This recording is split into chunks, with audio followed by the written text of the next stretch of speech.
Bonjour et bienvenue dans Demain est durable. Demain est durable, c'est le podcast qui vous présente les initiatives des entrepreneurs et intrapreneurs du changement dans le monde entier. Je m'appelle Antoine Grégo et lors de chaque épisode, nous partirons à la découverte de femmes et d'hommes qui œuvrent au quotidien pour aider la planète et la société à aller dans le bon sens. Ils nous partageront ce qui les motive, ils nous dévoileront leurs secrets ainsi que leurs conseils pour se lancer, en France comme à l'étranger. L'objectif, c'est de commencer à agir durablement dès demain et ainsi de devenir acteur du changement à notre échelle. Aujourd'hui, j'accueille Jean-Marc Brulé, directeur général et cofondateur de l'ONG Green Lotus en Birmanie. Je sais que Green Lotus a été vraiment la première structure à parler climate change, le réchauffement climatique, à un certain nombre de dirigeants qui sont ministres actuellement, députés et tout, donc on est un peu, on est un petit peu fiers dans notre coin, en petite ONG. Mais on a contribué à ça, à une dynamique de sensibilisation au changement climatique. Jean-Marc a un parcours atypique, de la politique en France jusqu'à la création de l'ONG Green Lotus. Il nous partage notamment sa vision des Birmans vis-à-vis des sujets du réchauffement climatique, de Green Lotus bien évidemment, et de leur business model, tout comme de son projet d'implémentation d'hydrolien flottant en Birmanie grâce à la start-up française HydroQuest. N'oubliez pas de mettre un commentaire sur les différentes plateformes d'écoute, c'est ce qui me permet d'avancer et de convaincre les futurs invités. Bonne écoute. Donc aujourd'hui, dans le 5e épisode de Demain est durable, je suis très heureux d'accueillir Jean-Marc Brulé, fondateur de l'ONG Green Lotus. Salut Jean-Marc, comment vas-tu ? Ça va très bien, merci. Très heureux du coup de te recevoir aujourd'hui. On va commencer comme dans tous les épisodes par la traditionnelle présentation. Du coup, qui est Jean-Marc Brulé ? Alors, je suis actuellement le délégué général de l'association de l'ONG Green Lotus, que j'ai contribué à créer il y a de cela nombreuses années, puisque ça a commencé en 2003, mais on va dire qu'on a été vraiment actif à partir de 2012, le jour où on s'est un peu exporté de France en Birmanie. Et avant ça, j'ai un parcours extrêmement chaotique, on va dire, puisque j'ai fait, personne n'est parfait, une école de commerce, mais ça a quelques côtés positifs, je garde des copains. Ensuite, j'ai fait un parcours de voyageur, de bourlingueur, avec des petits boulots à droite et à gauche dans le monde et en France. Et puis ensuite, j'ai commencé dans l'associatif autour de l'environnement et des questions écologiques en France. Et puis progressivement, je me suis mis à la politique, puisque je suis rentré chez les Verts, et qu'à partir de ce moment-là, j'ai commencé à prendre des responsabilités, toujours chez les Verts. Et qu'à partir de ce moment-là, j'ai fini aussi par être élu, puisque j'ai été élu conseiller régional d'Île-de-France en 2004, que je suis resté 11 ans, et que j'ai été aussi maire d'une petite ville de la région parisienne, en Seine-et-Marne, à Cesson, dans la ville nouvelle de Sénart, pendant quelques années, toujours dans cette période-là. Et qu'après avoir fait le tour et avoir fait mon devoir citoyen, j'ai arrêté en gros la politique vers 2012-2015, et j'ai vraiment lancé l'ONG Green Lotus à partir de ce moment-là. Juste revenir un peu sur la genèse de ton envie d'agir sur la partie environnementale. D'où vient du coup cette envie d'impacter le monde via ce prisme-là ? Alors moi, ma logique personnelle, elle commence bien sûr à l'enfance. Moi, je suis fils de ce qu'on appelle de pieds rouges. Alors, les pieds rouges, c'est entre guillemets, sans être péjoratif, mais l'inverse des pieds noirs. Plutôt, on va dire, c'est le pendant chronologique, puisque les pieds rouges, c'est des Français qui sont allés en Algérie après l'indépendance pour aider l'indépendance. C'est à l'époque le rêve de la révolution socialiste algérienne. Et mes parents, qui étaient des jeunes profs, des jeunes étudiants d'abord et des jeunes profs, par idéalisme, sont partis en Algérie pour aider la révolution algérienne. Donc c'est ça, des pieds rouges. On voit bien avec le nom ce que ça veut dire. Et c'est un vrai phénomène sociologique, il y en a eu environ 200 000. Et puis évidemment, ça a laissé des traces de mentalité progressiste, très engagée, internationaliste, on disait, ou tiers-mondiste, on disait à l'époque, pas altermondialiste, on disait tiers-mondiste. et humaniste et opposé à toutes les injustices, révolté sur tous les fronts, parce que j'ai été toute mon enfance, toute mon adolescence, et puis jusqu'à toujours, je suis toujours révolté largement actuellement contre plein de choses, et peut-être même plus qu'avant, et de façon plus organisée, plus sérieuse qu'avant, et tiers-mondiste, féministe, progressiste, donc tout ça m'a conduit en politique. J'ai fait une école de commerce en parallèle, mais c'était quelque part, peut-être de façon inconsciente, pour me préparer à pouvoir organiser, gérer, monter des activités, des projets, mais dans le sens de mes idées, pas dans le sens du profit, pas dans le sens de l'égoïsme. Alors j'ai mis de l'eau dans mon vin, non pas pour le profit et l'égoïsme, mais j'ai compris à un moment donné qu'un budget équilibré et que des bénéfices c'était utile pour des tas de choses, et donc il fallait savoir s'organiser. Donc j'ai une vision, on va dire, apaisée par rapport à l'époque de l'économie, et c'est important pour la suite parce que ça va peser dans l'histoire de Green Lotus dans les années très récentes, puisque je commence par la fin. L'actualité de Green Lotus est très liée à l'économie birmane, mais aussi à l'influence économique française en Birmanie. Comment est-ce qu'on passe de maire à créateur d'une ONG en Birmanie? Alors parce que la raison pour laquelle j'étais maire et dirigeant des Verts, et surtout conseiller régional, c'était pour l'écologie, c'était pas pour la politique en tant que telle, c'est pas pour être élu en tant que tel, même si il y avait des bons côtés, il y avait des côtés passionnants, et on est à la fois très enchaîné, mais on est très libre quand on a un peu peur de rien, quand on n'a pas trop de scrupules et qu'on veut justement abattre des montagnes. Donc être élu c'est bien, mais le but c'est l'écologie fondamentalement. Donc en fait j'ai fait le tour de la politique de mon point de vue. Je pense que j'avais donné ce que j'avais. J'étais pas à la hauteur par rapport à un certain nombre de choses en politique où ça demande beaucoup moins de sentiments et beaucoup plus de blindage. Bon voilà, je suis un affectif, donc il faut assumer. Des fois aussi, il faut se prendre tel qu'on est. Et je me suis dit, je vais passer à autre chose, tout simplement, mais toujours dans l'écologie. Et puis j'avais une autre grande passion, et c'est pas une passion, mais j'avais une autre grande perspective, je dirais sur la planète, c'était l'Asie, c'était le continent asiatique. Alors il n'y a pas de raison extraordinaire à ça. C'est le plus grand continent de la planète, c'est pas extraordinaire, c'est pas une niche. C'est comme l'écologie, c'est pas une niche, c'est l'enjeu numéro 1 de la planète, dans le continent le plus grand de la planète. Donc j'ai fait une EG presque attrape-tout, quelque part.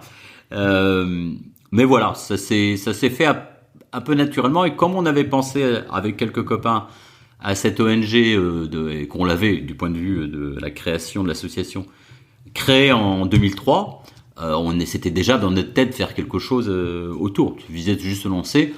Ça n'a rien d'extraordinaire. J'aurais pu faire aussi un truc dans l'écologie, dans l'entrepreneuriat en France, par ailleurs. Une ressourcerie, une AMAP. J'aurais pu faire ça. Bon, j'avais un peu la bougeotte. Aussi, je voulais que ce soit lié à l'Asie. Je voulais voyager, je voulais qu'il y ait un lien. Et j'avais des tas d'ambitions. Ça s'appelait Green Lotus Asie. Bon, maintenant, c'est Green Lotus Birmanie. Ça nous a appris à être modeste. C'est une des grandes leçons. Mais voilà, c'est juste un autre outil, d'autres fonctions, d'autres projets. Et puis bon, c'est quand même moins ingrat que la politique. En tout cas, on gère pas une ONG à coup de tweet, quoi. Avant de revenir sur Green Lotus et que tu nous partages un peu plus l'ONG, les pendants de l'ONG et savoir exactement ce que vous faites, comment s'est passé du coup l'arrivée en Birmanie et comment est-ce que tu as été accueilli en tant que Européen qui vient du coup en Birmanie avec une ONG et même en plus c'était en 2000, dans les années 2010. Comment est-ce que s'est passé ce début-là? Je crois que ça dépend de chaque pays. Là, vraiment, c'est radicalement différent dans chaque pays. Je viendrais avec mon ONG d'activiste pour l'écologie en Chine, je serais accueilli à coups de pierre, ou plutôt je serais menacé. J'irais, je dis n'importe quoi, mais je dirais au Kirghizistan pour le faire, il faudrait d'abord pour me faire accepter que je dorme 6 mois dans une yourte. En Birmanie, c'est un pays tellement différent de tout ça, qui, de mon point de vue, l'un des plus accueillants du monde, qui est quasiment le pays le plus hospitalier d'Asie. Oui, j'ai été accueilli avec la bonhomie et la gentillesse birmane, et ça s'est fait avec une douceur et une suavité à laquelle je ne m'attendais pas du tout. Moi, je m'attendais quand même à être bien accueilli, j'ai pas peur, enfin, je suis sociable et je me fonds assez bien dans la foule, mais je m'attendais pas à ce que ce soit aussi facile. Et surtout, la raison principale d'aller en Birmanie, il y a aussi une raison fondamentale ça tient pas à une dimension irrationnelle ou subjective ou affective. Je suis allé en Birmanie parce que le pays était en pleine démocratisation et que c'était l'époque de la transition démocratique birmane qui commençait en 2011, et qu'il y avait eu les élections partielles de 2012 qui avaient abouti à l'élection comme députée de Aung San Suu Kyi, donc la célèbre leader démocrate, et qui à ce moment-là, effectivement, il y avait une opportunité. On est quand même plusieurs à se dire, enfin, il y a même une personne un ami dont je tairai le nom, qui a dit, mais il faut absolument, si tu veux vraiment faire quelque chose d'avenir, il faut que tu ailles en Birmanie, c'est là qu'il faut aller. Et comme j'hésitais à ce moment-là, je me tâtais pour savoir par quel pays j'allais commencer. Et après, on met le doigt et puis on se retrouve avec le bras. Hein. Sur Green Lotus, est-ce que tu peux nous partager ce que vous faites exactement maintenant et comment sont passés les débuts? Alors, ce qui est extrêmement intéressant, c'est que, en termes de modélisation ou d'expérience à partager, c'est qu'en fait, on n'avait pas des idées très arrêtées au départ.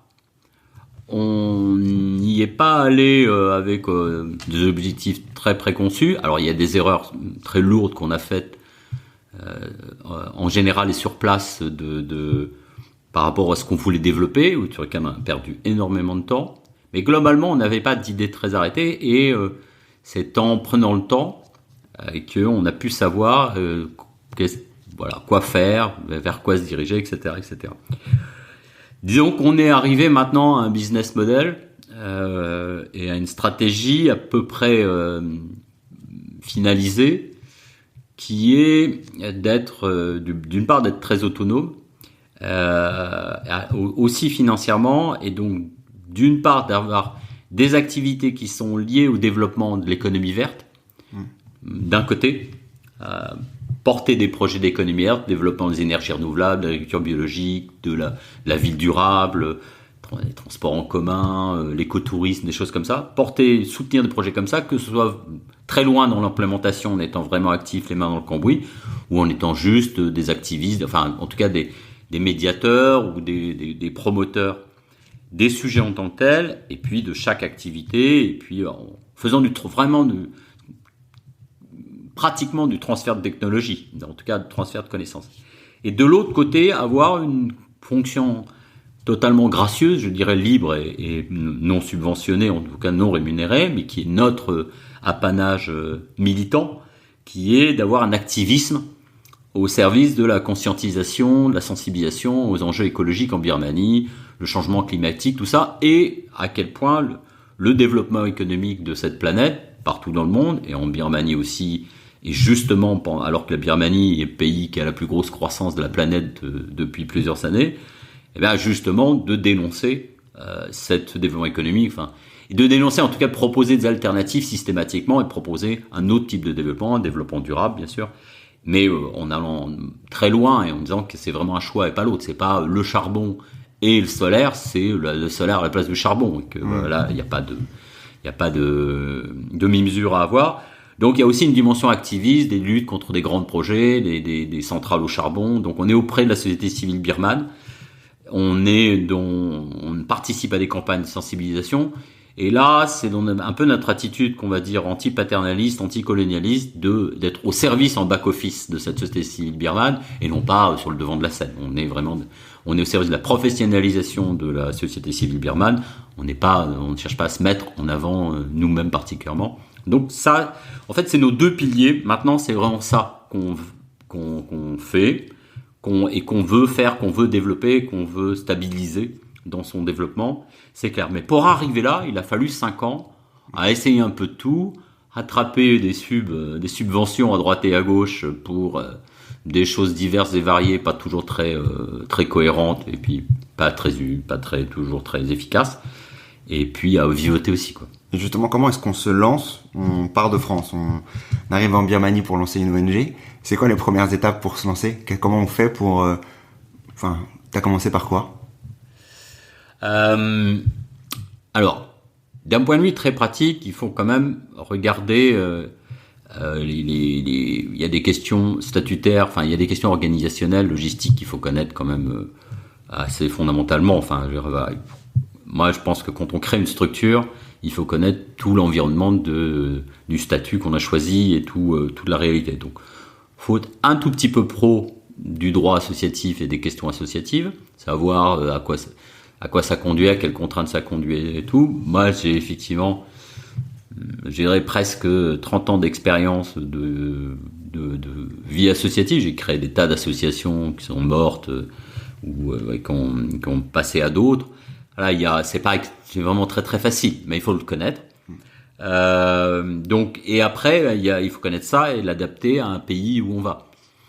Alors pour la Birmanie, là encore, je le redis, c'est un pays d'une part en pleine ouverture, extrêmement accueillant de culture, où fondamentalement, en respectant les codes de base de la politesse et du respect du pays, si tu fais pas d'erreur, t'es pas pécho, quoi.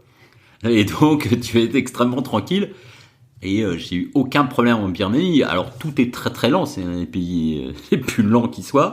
Ça s'accélère, mais les procédures sont très lentes. J'ai mis 3 ans et demi à avoir un MOU avec le ministère de l'Environnement. C'est quoi un MOU? Memorandum of Understanding. Alors ça veut dire une convention de partenariat. C'est vraiment la base de disons, de l'agrément, enfin de l'accord d'entente qui démarre, disons, un processus de travail en commun. Tu commences par un MOU, t'en fais entre entreprises, t'en fais entre ministère et entreprises, t'en fais entre ONG et ministère, et puis voilà. Mais c'est ça qui fait que t'as le droit de rester dans le pays. Or moi, Green Lotus et moi, on est resté dans le pays. Enfin, moi, je venais d'abord 4 fois, ensuite 5 fois, ensuite 6 fois par an. Je venais avec des visas de touristes. Pour faire vivre cette activité, fondamentalement, du point de vue du droit birman, j'avais pas le droit. Je suis resté dans ce pays sans avoir le droit, en étant à la marge de la légalité pendant quand même 5 ans. Donc ça va très bien. D'autres pays où c'est pas le cas, donc voilà. Donc si j'avais été dans un autre pays, effectivement, j'aurais passé beaucoup plus de temps à gérer les questions légales et les questions administratives et à galérer. Et voilà.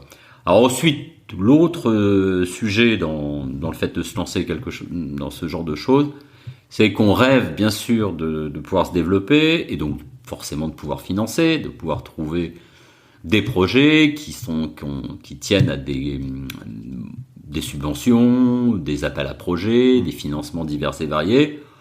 La réalité, c'est que quand on sait rien, on sait rien, et du coup, on met beaucoup plus de temps à apprendre que ce qu'on croit, et on met beaucoup plus de temps à échouer qu'à réussir.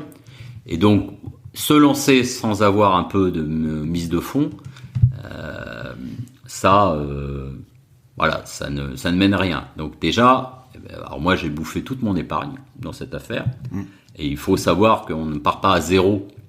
Dans des choses comme ça, ou alors on a quelque chose à côté, mais ça n'existe pas. On va pas trouver un projet quand on se lance dans une structure, en tout cas entre autres associative, mais n'importe quel entrepreneuriat. C'est-à-dire, si tu te lances et que tu penses que tu vas avoir un contrat dès que tu arrives, là tu peux t'accrocher. Et c'est quoi du coup ta plus grande peur quand tu t'es lancé du coup en Birmanie? T'es arrivé en Birmanie, tu disais juste avant, t'as eu 4-5 ans pour savoir dans quel business model t'allais arriver, etc., pour ensuite arriver sur ces 2 piliers. Mais on a fait des choses entre-temps. C'est-à-dire qu'il y a quand même, dès qu'on a, enfin je veux dire, au bout de 6 mois, on avait quand même un petit soutien par un bailleur international, parce qu'à l'époque c'était quand même à foison, donc un bailleur européen, scandinave en l'occurrence, nous a aidé au départ sur, disons, une démarche de sensibilisation aux enjeux écologiques. Enfin, donc on était un peu dans le flou, mais il y a quand même eu, donc on a accroché des choses. Faut pas, on n'a pas rien fait pendant 5 ans, parce que là j'aurais mis la clé sous la porte beaucoup plus vite. Mais c'est pas le business model vers lequel j'ai tendu ensuite et auquel je suis arrivé. Je veux dire, on a fait diverses choses plus ou moins réussies avec des financements, mais tout a été chaotique. Si on me demande quel était ton business model de 5 ans, il y aura un gros blanc, quoi. Comment est-ce que tu as fait du coup pour pas lâcher pendant cette période-là? Mais il n'y a pas de réponse à cette question. C'est comme la question d'avant. Qu'est-ce qui me faisait le plus peur? Mais j'ai jamais eu peur, quoi. J'ai souvent été enragé, j'ai souvent été furieux, j'ai souvent été déprimé, mais j'ai jamais eu peur. Mais je dis pas que la peur est un sentiment. J'ai peur pour mon fils ou j'ai peur pour ma femme. J'ai peur pour la planète, j'ai peur pour l'humanité, mais j'ai pas peur pour moi. En tout cas, j'ai pas peur pour Green Lotus. Quelque part, c'est peut-être un sentiment, mais qui sera différent d'une personne à une autre. Mais moi, j'en ai rien à faire de Green Lotus. C'est un outil, donc ça foire, ça foire. Je ferai autre chose. Et puis il faut, voilà, si moi j'ai pas rien à faire, il y a quand même un moment donné où je sais aussi jardiner, quoi. Donc j'ai pas peur pour Green Lotus. C'est pas peur, mais par contre, je peux être des fois déprimé. J'ai jamais pensé que je reviendrais, que j'arrêterais. Ça, c'est un vrai sentiment. Je ne sais pas pourquoi, mais je l'ai jamais imaginé. Peut-être par fierté ou par honneur ou par, j'ai pas par orgueil, parce que ça va, c'est pas un sentiment important. Mais par fierté, j'ai jamais, même pas fierté.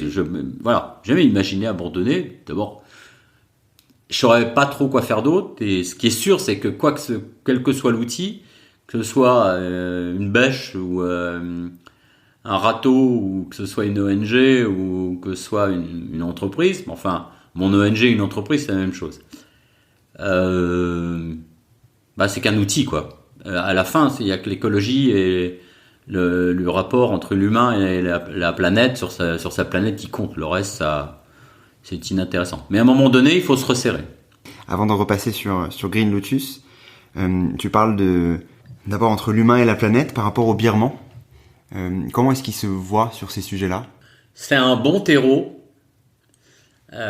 Honnêtement, on va dire les choses franchement, grâce au bouddhisme, qui est quand même qui est une religion superstitieuse en Birmanie, mais ça reste, ça distille des valeurs et des sentiments de rapport à la nature et de simplicité qui sont plus forts qu'ailleurs. Bien sûr, comme tout être humain, le Birman est cupide, mais moins que les autres. Il est matérialiste, mais moins que les autres. Il est intéressé par l'argent, mais enfin, il faut bien manger. Il faut bien survivre. Il a ses valeurs au Birman de base sont quand même. Il est plus partagé entre des valeurs d'égoïsme et de cupidité et d'autres valeurs par rapport à je dirais d'autres dynamiques qui existent dans, je dis pas des peuples dans leur ensemble, mais des parties des peuples. Une partie du peuple américain est incroyable de matérialisme, de cupidité, d'égoïsme, de haine et tout ce qu'on veut. Pareil pour le peuple chinois, il y a de tout, mais enfin il y a quand même une obsession de l'argent. Au niveau de la classe très supérieure, les très riches birmans, il y a une obsession de l'argent. Enfin bon, les ultra riches de ce monde n'ont pas de nation. Donc, je veux dire, c'est eux d'ailleurs qui détruisent principalement la planète, mais ils n'ont pas de nation, donc ça compte pas. Donc là, ils comptent pas les ultra riches birmans. Leur obsession, c'est Louis Vuitton et Bugatti, donc c'est pas des marques birmanes, on le saurait. Le Birman de base est quand même assez lié à la nature. Après, il a l'ignorance, mais ça va très très vite. Nous, on a été là. Je sais que Green Lotus a été vraiment la première structure à parler climate change. Le réchauffement climatique, à un certain nombre de dirigeants qui sont ministres actuellement, députés et tout, donc on est un peu, voilà, on est un petit peu fiers dans notre coin, en petite ONG, mais voilà, on a contribué à ça, à une dynamique de sensibilisation au changement climatique, et puis ils sont connectés au monde, enfin il y a beaucoup plus en proportion de profils Facebook en Birmanie qu'il y en a en France, quand même des gros malades de Facebook. Voilà, donc ils sont tout à fait au courant, et puis voilà, ils ont subi. C'est la Birmanie qui a subi le pire événement de réchauffement climatique de l'histoire, si on veut scientifiquement analyser. Ils ont subi en 2008 le cyclone Nargis, qui est un cyclone qui est une anomalie par rapport à la saison des cyclones. À cette époque de l'année, en mai 2008, ils ont eu officiellement 130 000 morts, et en réel 200 000 morts, dans un seul pays. Rappelons-nous que le tsunami en 2004 avait fait 260 000 morts sur 10 pays. Et c'est la Birmanie qui, pour l'instant, a eu l'événement violent le plus meurtrier de la planète jusque-là. Alors ça va se répéter, faut se résigner, faut pas se résigner, mais il faut être réaliste. Donc ils sont au courant un peu. Si tu leur dis que Nargis a causé le réchauffement climatique, comme tout le monde a eu un mort autour de soi à cause de Nargis, du cyclone Nargis, voilà, ils savent. Donc c'est un bon terreau. Et après, il faut bien survivre au quotidien. Donc oui, si le paysan doit mettre des pesticides pour vendre plus, même si ça va rendre malade sa famille et même le tuer, malheureusement, c'est la fuite en avant. Il va le faire. Si les gens vont acheter des sacs en plastique pour parce que ils ont besoin de ça pour leur petit commerce de rue quotidien. S'il faut polluer, s'il faut oui, puis s'il faut avoir de l'argent parce qu'on rêve d'avoir une voiture, c'est un sentiment que tout le monde a. D'ailleurs, ma femme vient d'en acheter une, quoi. Donc c'est malheureux. Je peux pas lui dire non. Et du coup, là, sur Green Lotus, vous avez du coup deux parties, donc que tu disais l'activisme et la partie projet. Donc là, la partie activiste, elle permet justement d'aller éduquer les personnes sur place. En fait, vous éduquez les Birmans ou vous éduquez l'administration gouvernementale de Birmanie? Sur quel biais vous agissez? Alors nous, on est quand même des gros opportunistes. On n'a pas d'idée préconçue, et puis tout le monde est égalité. Et puis moi, même si demain je dois faire une conférence pour les ultra riches, je peux la faire aussi. Ça manquerait pas de sel cette affaire, mais je saurais adapter mon discours. Alors c'est pour tout le monde.